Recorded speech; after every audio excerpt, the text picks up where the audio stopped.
coming out, he's coming out, he's coming out, he's coming out, he's coming out, he's coming out. It's there. The first question is the strategy as to when to take the pit stop. Absolutely. We need to look at how the cars are circulating, which drivers are in, whether they're seated or non-professional drivers. Then we're going to look for the window that's somewhere between lap 13 and 26, see how our car's placed and what we need to do as a result of that. Our strategy for us, because we don't have a seated driver, we have a pit window of 20 minutes to 40 minutes. So obviously, being John Bowe being a semi-pro, we'll possibly leave him as much as we can in the car. So around about the 35, 36 minute mark, we'll get him in and we'll get Pete out.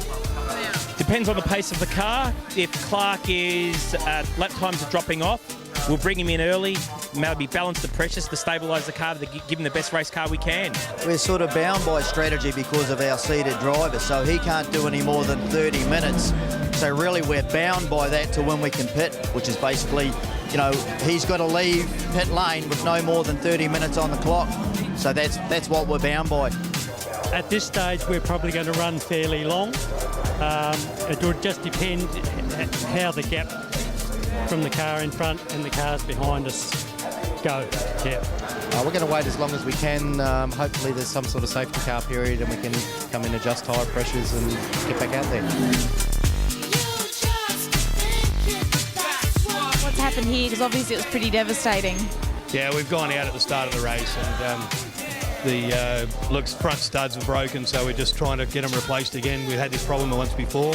We thought we'd solved the problem, but now it's just looks like it's resurfaced, so we'll try and get it back out. Maybe we can get something done and get back out for the end of the race, hopefully. You never know. The car just won't shift gears. So, Steve had it stuck in sixth. So it's been a problem at Winton. We thought we'd fixed it, but unfortunately, it's the way the cookie crumbles, huh? The pressure points, time management, obviously. What are the biggest pressure points for you with the pit stop? Pressure points is basically getting us close to our allocated compulsory pit stop time. We're at 50 seconds today from a grid position 11.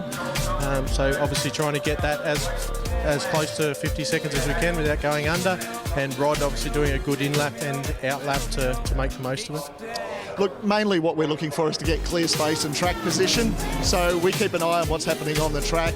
If there's an incident that prompts like a safety car, then obviously everyone will bolt for the pits.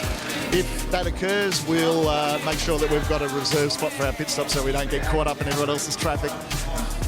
No, not really. Basically just making sure the stops go okay and that we can get tyre pressures done in the time. So that's about it. And hopefully they don't get a flat tyre. Time management is massive. When to bring him in relation to everybody else. Track position. If I leave him out late, he comes into a clean pit lane. Worked well for us at Winton. We might try the same today. Once you've pitted, how much emotion do you go through trying to work out if you've pitted well? Look, I think if you get the equation right, it works really, really well for the rest of the team. So I think we picked the right gap for him and we're cruising along. Yeah, that's just one of those things. Unfortunately, we copped the pit lane speed limit penalty then for exceeding the pit lane speed, but these things happen. Oh, it's pretty easy for us because, you know, we're limited to what we can do. So, you know, we just bleed the tyres down or we change tyres and, you know, have a bit of a look around the car and, you know, once it's done, it's gone and, you know, that's our job done. It's easy.